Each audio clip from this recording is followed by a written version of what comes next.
ಇವಾಗ ಫ್ರೆಶ್ ಆಗಿ ತಿಂಡಿಗೆ ಹೋಗ್ತಾ ಇದ್ದೀವಿ.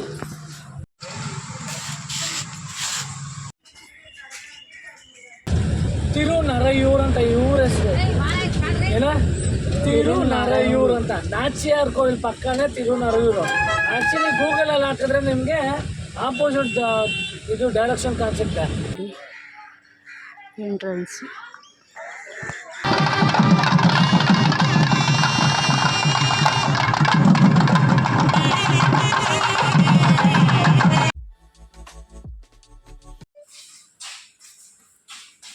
ಹಾಯ್ ಎಲ್ರಿಗೂ ನಮಸ್ಕಾರ, welcome back my YouTube channel. ಇವತ್ತಿನ ಬ್ಲಾಗ್ನ ನಮ್ಮ ಮನೆಯ ಪಾರ್ಕಿಂಗ್ ಏರಿಯಾದಿಂದ ಸ್ಟಾರ್ಟ್ ಮಾಡಿದ್ದೀನಿ. ಸೊ ಎಲ್ಲಿಗೆ ಹೋಗ್ತಾ ಇದ್ದೀವಿ ಅಂತ ಆಮೇಲೆ ನಿಮಗೆ ತಿಳಿಸ್ಕೊಡ್ತೀನಿ. ಅದಕ್ಕೆ ಮುಂಚೆ ನಮ್ಮ ಮನೆಯಿಂದ ಓಲಾ ಬುಕ್ ಮಾಡಿಕೊಂಡು ಇವಾಗ ನೈಸ್ ರೋಡ್ ಇದೆಯಲ್ಲ, ಸೊ ಅಲ್ಲಿಗೆ ಹೋಗ್ತಾ ಇದ್ದೀವಿ. ಅಲ್ಲಿ ನಮ್ಮ ಫ್ರೆಂಡ್ಸ್ ಎಲ್ಲ ಕೂಡ ಬರ್ತಾರೆ ನಮ್ಮನ್ನ ಪಿಕ್ ಮಾಡೋಕ್ಕೆ. ಇವಾಗ ನೈಸ್ ರೋಡ್ ಹತ್ರ ಬಂದ್ವಿ. ಸೊ ಇನ್ನು ಗಾಡಿ ಬಂದಿರಲಿಲ್ಲ, ಟಿ ಗಾಡೀಲಿ ನಾವು ಹೋಗ್ತಾ ಇರೋದು. ಸೊ ನಮ್ಮ ಹಸ್ಬೆಂಡ್ ಫ್ರೆಂಡ್ ಫ್ಯಾಮಿಲಿ ಒಂದು 5-6 ಫ್ಯಾಮಿಲಿ ಹೋಗ್ತಾ ಇದ್ದೀವಿ ತಮಿಳ್ನಾಡಿಗೆ. ಸೊ ಬಂದ ತಕ್ಷಣ ಹೋಗೋದು. ಏನದು ಏನಮ್ಮ ಪಪ್ಪು ಈ ಕಡೆ ಬಮ್ಮ.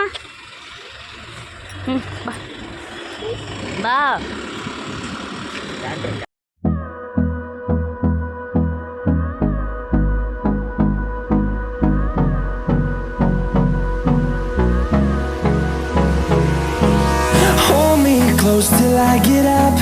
ಇವಾಗ ಗಾಡಿ ಬಂತು, ಹೋಗ್ತಾ ಇದ್ದೀವಿ.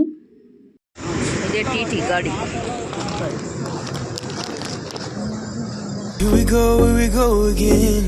Trying hard but you wanna be my friend.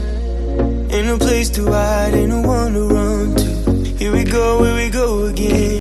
Good morning, welcome to Tamil Nadu. Morning 6 o'clock ಆಗಿದೆ. ನಾನು ಆಲ್ರೆಡಿ ಬ್ಲಾಗ್ ಸ್ಟಾರ್ಟ್ ಮಾಡ್ತಾ ಇದ್ದೀನಿ. ಇನ್ನೂ ಎಲ್ಲರೂ ಕೂಡ ಮಲಗಿದ್ದಾರೆ. ಸೊ ಕೊಂಡ್ಬಿಟ್ಟ ತಕ್ಷಣ ಫುಲ್ಲು ಬೆಳಕಾಗ್ಬಿಟ್ಟಿತ್ತು. ಸೊ ಹಾಗಾಗಿ ಬ್ಲಾಗ್ ಸ್ಟಾರ್ಟ್ ಮಾಡಿದ್ದೀನಿ.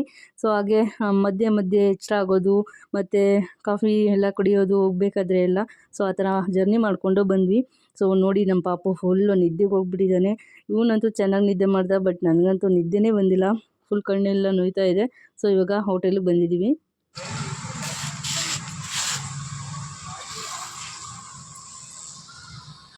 ಫೈನಲಿ ಬಂದು ಸ್ನಾನ ಮುಗಿಸಿ ರೆಡಿಯಾಗಿದ್ದೀನಿ. ಸೊ ನಮ್ಮ ರೂಮ್ ತೋರಿಸ್ತೀನಿ.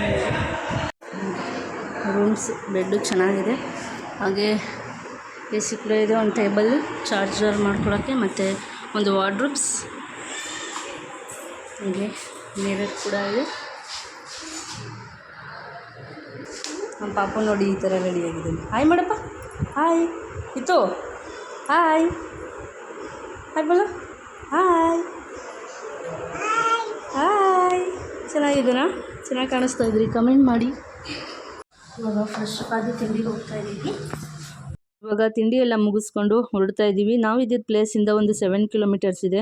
ಸೊ ಬೇಗ ಬಿಸಿಲಾಗ್ಬಿಡುತ್ತೆ, ಮಕ್ಕಳೆಲ್ಲ ಇದ್ದಾರೆ, ಚಿಕ್ಕ ಮಕ್ಕಳು. ಸೊ ಹಾಗಾಗಿ ಬೇಗ ಹೊರಡ್ತಾ ಇದ್ದೀವಿ. ತಿಂಡಿಗೆ ನಾವು ಇಡ್ಲಿ ತಿಂದ್ವಿ. ಮಕ್ಕಳು ಕೂಡ ಚೆನ್ನಾಗಿ ತಿಂತಾರೆ ಇಡ್ಲಿ ದೋಸೆ. ಸೊ ಹಾಗಾಗಿ ಅದನ್ನೇ ತೊಗೊಂಡು ಊಟ ಮಾಡಿಕೊಂಡು ಇವಾಗ ಹೊರಡ್ತಾ ಇದ್ದೀವಿ. ತಿಂಡಿ ಎಲ್ಲ ಮುಗಿಸಿ ಹೋಗೋಷ್ಟೊಳಗಡೆ 10 o'clock ಆಯಿತು. ಆಲ್ರೆಡಿ ಬಿಸಿಲು ಸ್ಟಾರ್ಟ್ ಆಗ್ತಾ ಇದೆ ಇಲ್ಲಿ.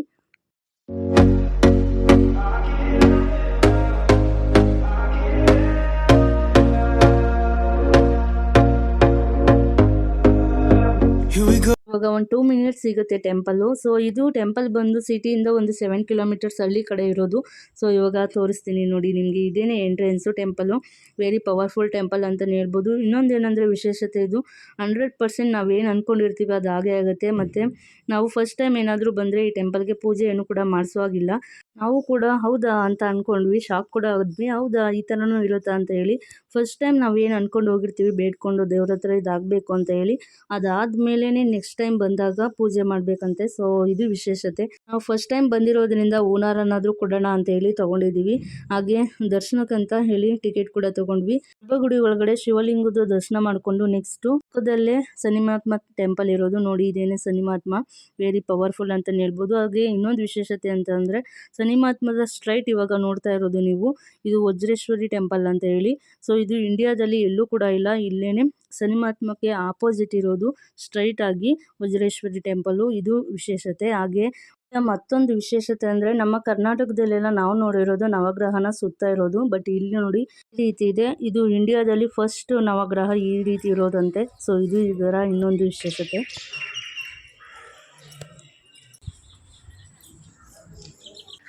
Entrance very powerful temple.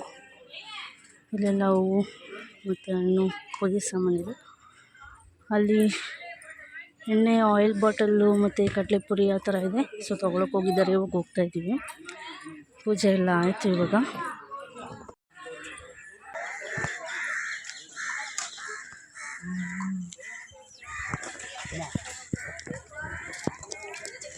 ಎಲ್ಲ ಆಯಿತು, ಹೊರಡ್ತಾ ಇದ್ದೀವಿ. ಟೆಂಪಲ್ ಬಗ್ಗೆ ಇಷ್ಟು ಗೊತ್ತಾಗೋಕ್ಕೆ ನಮಗೆ ಅಲ್ಲಿ ಹಿಸ್ಟ್ರಿ ಕೂಡ ಬರೆದಿದ್ರು. ಸೊ ಗೂಗಲ್ ಟ್ರಾನ್ಸ್ಲೇಟ್ ಮಾಡಿಕೊಂಡು ಓದ್ಕೊಂಡ್ವಿ. ಹಾಗೆ ನಮ್ಮ ಜೊತೆ ಪುರೋಹಿತರು ಕೂಡ ಬಂದಿದ್ದರು, ಅವ್ರಿಗೆ ಹಿಸ್ಟ್ರಿ ಎಲ್ಲ ಗೊತ್ತು ಟೆಂಪಲ್ ಬಗ್ಗೆ. ಸೊ ಹಾಗಾಗಿ ಅವರು ಕೂಡ ಎಕ್ಸ್ಪ್ಲೇನ್ ಮಾಡಿದ್ರು. ಮತ್ತು ಇಲ್ಲಿ ನೀರು ನೋಡ್ತಾ ಇದ್ದೀರಲ್ಲ, ಇದು ನಮ್ಮ ಕಾವೇರಿ ನೀರಂತೆ. ನೋಡಿ ತುಂಬ ಖುಷಿ ಆಯಿತು. ಹಾಗೆ ನೆಕ್ಸ್ಟ್ ಟೆಂಪಲ್ ಬೇರೆ ಟೆಂಪಲ್ಲು ಬಂದ್ವಿ.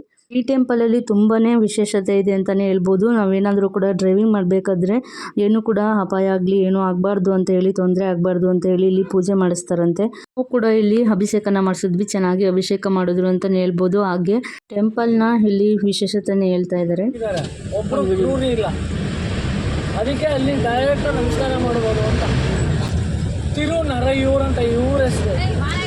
ಏನ ತಿರುನರಯೂರ್ ಅಂತ, ನಾಚಿಯಾರ್ ಕೋವಿಲ್ ಪಕ್ಕನೇ ತಿರುನರಯೂರು. ಆ್ಯಕ್ಚುಲಿ ಗೂಗಲಲ್ಲಿ ಹಾಕಿದ್ರೆ ನಿಮಗೆ ಆಪೋಸಿಟ್ ಇದು ಡೈರೆಕ್ಷನ್ ಕಾಣಿಸುತ್ತೆ. ಅದಕ್ಕೆ ನಾಚಿಯಾರ್ ಬಂದ್ಬಿಟ್ಟು ಹಿಂಗೆ ಬರ್ಬೋದು. ಅವ್ರು ಅಷ್ಟೇ ಹೇಳಿದ್ದು, ಅವ್ರು ಇನ್ನೂ ಅಷ್ಟೇ ಎಲ್ಲ ದೋಷನೂ ಹೋಗುತ್ತೆ, ನಿಮ್ಮ ನೆಗೆಟಿವ್ಸು ಹೋಗುತ್ತೆ ಅಷ್ಟೇ. ಅವ್ರು ಹೇಳಿದ್ರು ಬೇಜಾನಿದೆ, ಸಂಕಲ್ಪದಲ್ಲಿ ಹೇಳ್ತಾರೆ ಹಿಂಗೆಲ್ಲ ಇದೆ, ಈ ಥರ ಇದೆ, ಈ ಥರ ಎಲ್ಲ ಆಗಿತ್ತು, ಈ ಥರ ಮಾಡಿದ್ದಾರೆ. 2 ಇಂಚಿ ಜ್ಯೇಷ್ಠಾದೇವಿಗೆ, ಜ್ಯೇಷ್ಠಾದೇವಿ ಮಾಂಡದೇವಿ ಅಂತ ಗೊತ್ತಾ? ಹೌದು. ಈಗ ಗೊತ್ತಾಯ್ತಾ ಜ್ಯೇಷ್ಠ ಯಾರು ಅಂತ? ಮಾಂಡದೇವಿ ಮಕ್ಕಳೇ ಮಾಂದಿ ಮತ್ತು ಗುಳಿಗ, ಇಬ್ಬರು ಮಕ್ಕಳು ಮಾಂದಿ. ಅದು ಶನಿಮಾಲ್ಪಂಗೆ. ಇವಾಗ ಯಾರು ಮಾಂದಿ ಪೂಜೆ ಮಾಡಬೇಕು, ದೋಷ ಇದೆ ಅಂತ ಹೇಳಿದ್ರೆ ಫಸ್ಟ್ ಹೇಳಿ ಆಗಿದೆ ಅಂತ. ಯಾರ್ಯಾರು ಕೂತಿದ್ದಾರೋ ಅವ್ರಿಗೆ ಜಾತಕ ನೋಡಿದವ್ರಿಗೆ. ಹಿಂದಿನ ಜನ್ಮದ ಕರ್ಮ ಮಾಂದಿ ಅದು ಹೋಯ್ತು, ಅದು ಬರಲೇಬೇಕು. ಎಲ್ಲ ಜಾತಕದಲ್ಲೂ ಇದೆ ಮಾಂದಿಗೆ ದೋಷ ಇರುತ್ತೆ. ತಾಂತ್ರಿ ಅವ್ರು ಮಾಡ್ತಾರೆ, ಅವರು ಕೇರಳದವ್ರು ತಾಂತ್ರಿ ಮಾಡ್ತಾರೆ ಮಾಂದಿ ಪೂಜೆ. ಅದು ಬಿಟ್ಟರೆ ಹಿಂದೆ ಮಾಡೋದು ಬೇರೆ ಎಲ್ಲೂ ಇಲ್ಲ.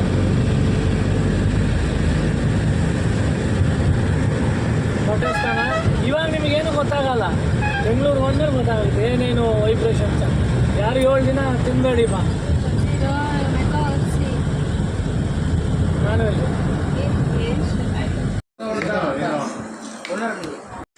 ಟೆಂಪಲಿಂದ ಹೆಂಗೆ ಫುಲ್ ಒದ್ದಾಡ್ತಾ ಇದ್ದಾನೆ. ಫುಲ್ ಪ್ಯಾಂಟ್ ಎಲ್ಲ ಗಲೀಜು ಮಾಡ್ಕೊಂಡು. ಹೇಗಿತ್ತು ಟೆಂಪಲ್ಲು? ಹಾಂ, ಹೇಗಿತ್ತಪ್ಪ ಟೆಂಪಲೆಲ್ಲ?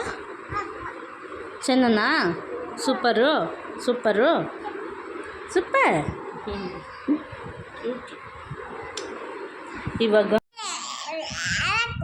ಇವಾಗ ರೆಸ್ಟ್ ಮಾಡ್ತಾ ಇದ್ದೀವಿ. ಹೆಂಗಿತ್ತು ದೇವಸ್ಥಾನ ಅಂತ ಅಂದರೆ ಕೈ ಮುಗಿತವನೆ ದೇವ್ರಿಗೆ.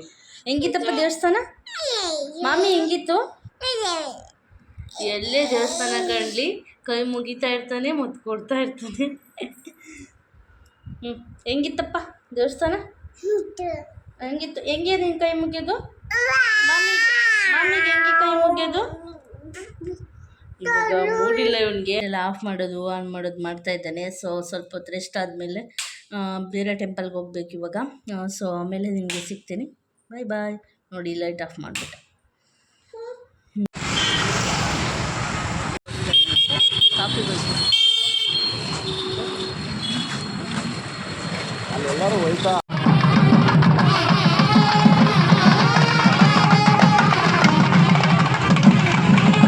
ನಾವು ಅಲ್ಲಿ ಚೆಕ್ಔಟ್ ಆಗಿಬಿಟ್ಟು ಕಾಫಿ ಕುಡಿಯೋಕ್ಕೆ ಅಂತ ಹೇಳಿ ಬಂದ್ವಿ. ಸೊ ಹೋಗ್ಬೇಕಾದ್ರೆ ಇಲ್ಲಿ ಎಂಟ್ರೆನ್ಸ್ ಸ್ವಾಮಿದು ದೇವ್ರ ವಿಗ್ರಹನ ಮೆರವಣಿಗೆ ಮಾಡ್ತಾ ಇದ್ದಾರೆ.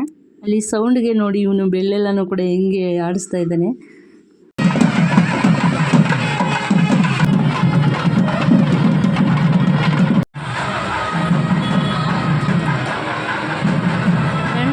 ಅಲ್ಲೆಲ್ಲ ಕಾಫಿ ಎಲ್ಲ ಮುಗಿಸ್ಕೊಂಡು ನೆಕ್ಸ್ಟ್ ಟೆಂಪಲ್ಗೆ ಹೋಗ್ತಾ ಇದ್ದೀವಿ. ಆದಷ್ಟು ನಾವು ಎಲ್ಲೆಲ್ಲಿ ನಾವು ಹೋಗೋ ಪ್ಲೇಸಲ್ಲಿ ಎಷ್ಟು ವಿಶೇಷತೆ ಇದೆಯೋ ಆ ಟೆಂಪಲ್ ಎಲ್ಲನೂ ಕೂಡ ನೋಡ್ಕೊಂಡು ಹೋಗೋಣ ಅಂತ ಹೇಳಿ ಹೋಗ್ತಾ ಇದ್ದೀವಿ. ಮತ್ತು ನಾವು ನೆಕ್ಸ್ಟ್ ಹೋಗಿದ್ದು ರಾಮ ಮಲಗಿರೋ ಥರ ನೀವೆಲ್ಲಾದರೂ ಕೂಡ ನೋಡಿದ್ದೀರಾ ನಮಗೆ ಕಮೆಂಟ್ ಮೂಲಕ ತಿಳಿಸಿ. ಇಂಡಿಯಾದಲ್ಲಿ ಎಲ್ಲೂ ಕೂಡ ಆ ಥರ ರಾಮ ಮಲಗಿರೋದಿಲ್ಲ. ಸೊ ಅಲ್ಲಿ ಮಾತ್ರ ತಮಿಳ್ನಾಡಲ್ಲಿದೆ. ಬಟ್ ಅಲ್ಲಿ ಕ್ಯಾಮ್ರಾ ಆನ್ ಮಾಡಲಿಕ್ಕೆ ಬಿಡಲೇ ಇಲ್ಲ. ಸೊ ನಾನು ಗೂಗಲಲ್ಲಿ ಸರ್ಚ್ ಮಾಡ್ತೀನಿ, ಆ ಥರ ಯಾವ್ದಾದ್ರು ಫೋಟೋ ಸಿಕ್ಕಿದ್ರೆ ಅಲ್ಲಿದು ಸೊ ನಾನು ಆ್ಯಡ್ ಮಾಡ್ತೀನಿ, ಓಕೆನಾ. ಅದು ತುಂಬಾ ಚೆನ್ನಾಗಿತ್ತು ನೋಡೋಕ್ಕೆ. ಬಟ್ ವಿಡಿಯೋ ಇದ್ದಿದ್ರಂತೂ ತುಂಬ ಚೆನ್ನಾಗಿರ್ತಿತ್ತು. ಬಟ್ ಅಲೋನೇ ಮಾಡಲಿಲ್ಲ ಅವರು. ತಮಿಳ್ನಾಡಲ್ಲಿ ತುಂಬಾ ಬಿಸಿಲಿತ್ತು ಅಂತಲೇ ಹೇಳ್ಬೋದು. 10 ಗಂಟೆಯಿಂದ ಮಾರ್ನಿಂಗು ಈವ್ನಿಂಗ್ 3 o'clockವರೆಗೂ ಕೂಡ ಕಂಟಿನ್ಯೂಸ್ ಆಗಿ ಬಿಸಿಲಿತ್ತು. ಅದ್ರ ಮಧ್ಯೆ ಎಷ್ಟಾಗುತ್ತೋ ಅಷ್ಟು ನಿಮಗೆ ವಿಡಿಯೋ ಮಾಡಿ ಕ್ಯಾಪ್ಚರ್ ಮಾಡಿ ನಿಮಗೆ ತೋರಿಸಿದ್ದೀನಿ. ಐ ಹೋಪ್ ಈ ಬ್ಲಾಗ್ ಇಷ್ಟ ಆಗಿದ್ರೆ ಲೈಕ್ ಮಾಡಿ, ಹಾಗೆ ಹೇಗಿತ್ತು ಅಂತ ಹೇಳಿ ಕಮೆಂಟ್ ಮೂಲಕ ತಿಳಿಸಿ. ಮುಂದಿನ ಬ್ಲಾಗಲ್ಲಿ ಸಿಗ್ತೀನಿ. ಅಲ್ಲಿವರೆಗೂ ನಮಸ್ಕಾರ.